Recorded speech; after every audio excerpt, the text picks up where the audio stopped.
What's up, everybody? This is episode 9 of our new show, Hoops Talk with Dave's Joint. And today we have a special guest. He just graduated high school, or will graduate high school on June 6th. We have Shemani Fuller on here from Cardinal Hayes. Shemani, thanks for coming on to talk to me. No problem. So yeah, let's get to it. My first question is, what motivates you to be successful in the game of basketball? Like a special person? No, no, what motivates you to be successful on the court? Oh, what makes me want to be motivated? Yeah. Honestly, I just want to be one of the best. I like being noticed. So, and plus I have my mother to drive me. My mother's an inspiration in my life. So she makes me, want to go hard in everything I do. So that's one thing that inspires me to be motivated on the court. Mm-hmm. Give How long everything have you been? I'm sorry, go ahead. to give everything my last and just go hard every time. All right. So how long you been playing basketball? It's 8th grade. Mm-hmm. So before that, you played recreationally, right? Yeah, That was before you started taking it serious. Yeah. Okay.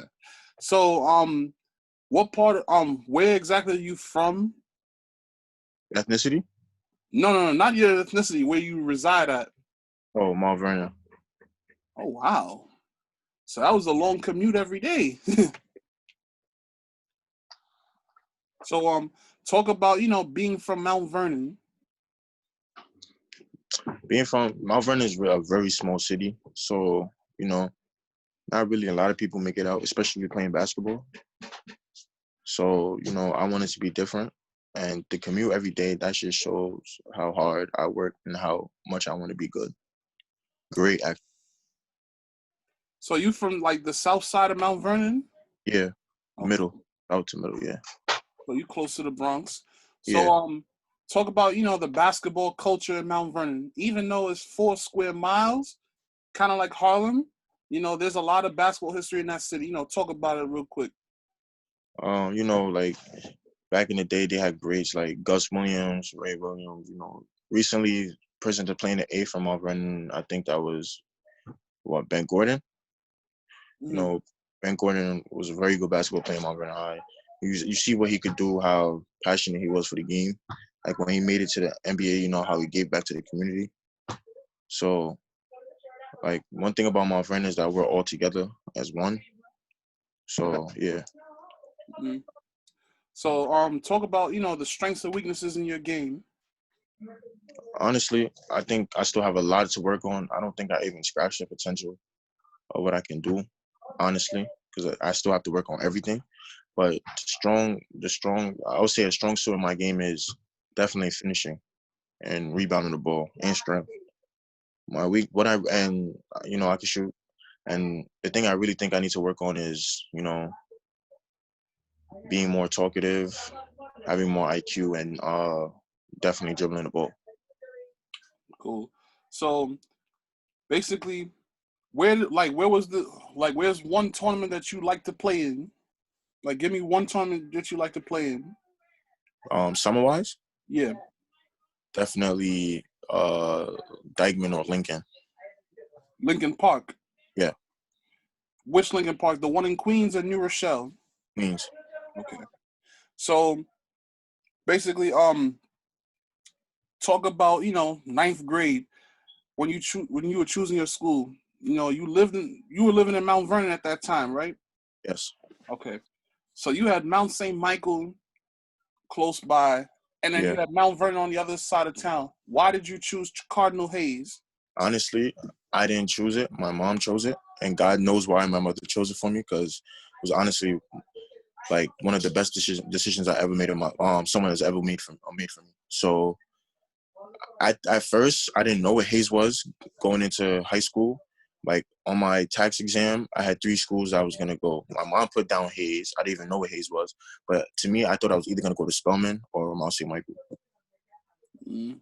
Mom said, "You know what? I think you should go to Hayes. It's gonna be a great opportunity for me." I didn't know what it was. I tried it out, and honestly, it's been the best decision I ever made in my life.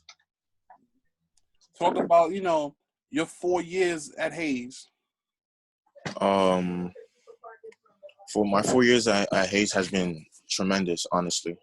I'm gonna miss Hayes like a lot. Hayes actually made a great impact on my life. It showed me how to become a man. It showed me, how to be consistent and stuff. It showed me how to be resilient, diligent, and how I should treat others and how I have other people that cares about me. It showed me a lot. Now, you first came on the varsity your freshman or End, sophomore year? yeah, I'm sorry. end of my sophomore year. Okay. Talk about your varsity experience at that time.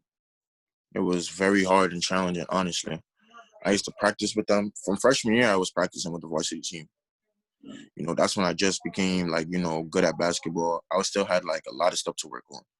And, I was like, Coach Lowe's was like, we'll come practice with us freshman year. It was hard, honestly. Like the speed, the movement of the game. When I used to watch varsity games when I was a freshman, I used to be like, oh my God, this is hard. Mm-hmm. I'm going to be hard and this is going to be tough. Varsity is definitely something different than JV and freshman. Like you have to be extremely talented to play varsity. Indeed. So your junior year, that was kind of like a breakout year for you. Talk about that time. Junior, when I came in junior, I had a chip on my shoulder. Everybody was saying, oh, all they have is Joe and Juju at the time. They said they have nobody else, Nobody really knew about me at that time. That's when I actually blew up junior year. Nobody really knew about me. Nobody knew, I could score 20 off the bench. Nobody knew about that. Because there's games junior year, I scored 20 off the bench, a lot of times. So, people was like, oh, who's this? Nah, it's like he's 6'7", catching lobs, throwing it. It's like, nah, Hayes is going to be good. So that's when people started to know about me. And that was my experience junior year. And then you guys went all the way to the semifinals. Talk about the experience of going that far and losing to Christ. What was it? Stepping at. Yeah. Honestly, we was destined to win the whole thing. We went very far. We only lost 5 games that season. Last year, we only lost 5 or 4 games. We didn't really lose that much. So we was just our mindset was just to win, win, win, and win. And we we definitely had a great coach. So when we was in the semifinals, we definitely didn't know we was gonna lose that game. Stepping that came out and they just bombed us crazy. So yeah, that's what happened.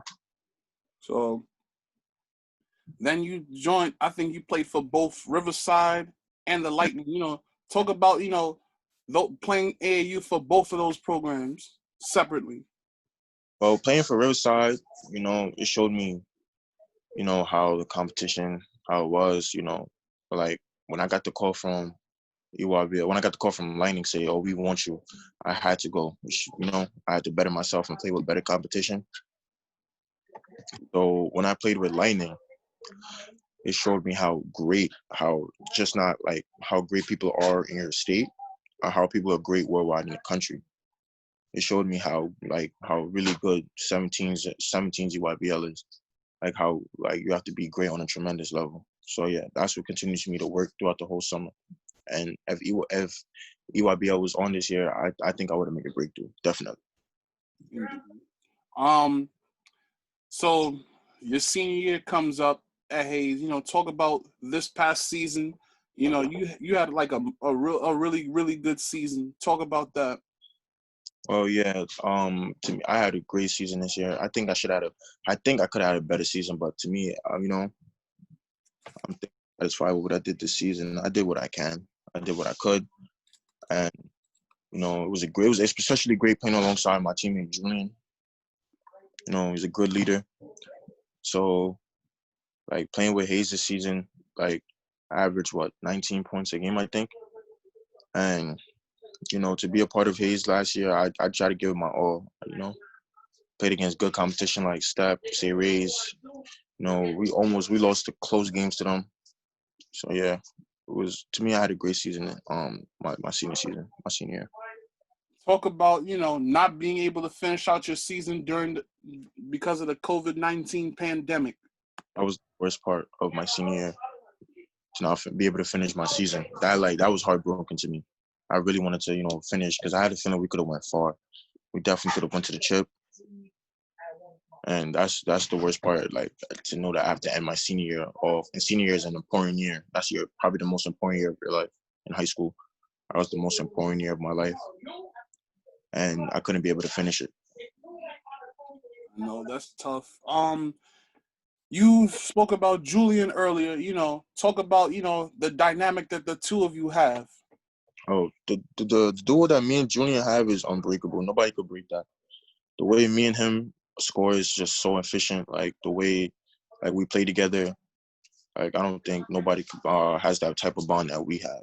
Like the bond we have is crazy. Like I know what he wants to do and he knows what I want to do. It's like we just click like that. Once we're on the court together, it's like nobody can really stop us. So next year, the both of you will be going to Woodstock Academy. You're going to be playing in big showcases where there's going to be college coaches and NBA scouts. Probably more college coaches than you probably got to see at Cardinal Hayes. Definitely. Basically, how do you feel about going the prep school route? No, it's my first time going to be in border school, so it's like a new journey for me. Definitely a new path I'm taking. Being away from New York City, I'm not usually away from home ever. Definitely going to be new to me with the environment, but with the same, competition and basketball. Competition is going to be different. It's going to be harder, but I think I'm going to be definitely ready for it because I'm always working. So, we is good. We're going to be good. So, as far as colleges, who's looking at you right now, or what schools have you heard from? I've heard from South Carolina, Iona. I heard from San Jose State. I heard from, Brian always texts me, St. Peter's, UMass. They've always texted me. Quinnipiac always texted me during my season. They came to like almost every game. Um, the coach that was at RMU, he's going to Kansas. He went to he got a job at Kansas State, so he said he's going to look into that for me. Yeah. So, in order for a school to land the services of Shemani Fuller, what would they have to have? Definitely the environment, like the people that's around. Definitely playtime. A good relationship I can have with the coach, good relationship I can have with the teammates, people in the school, and what I want to major in. Indeed. Final question. What's next in the future for Shemani Fuller? Definitely to be great, just wherever the path takes me, God's willing. Just hopefully it's good. Well, thank you, Shemani. I really appreciate you coming on tonight. I wish you the best at Woodstock and moving forward. Thank you, no problem. So, everybody, this is episode 9. Check this out on YouTube and IGTV. Look forward to the next episode. Take care. God bless. All right.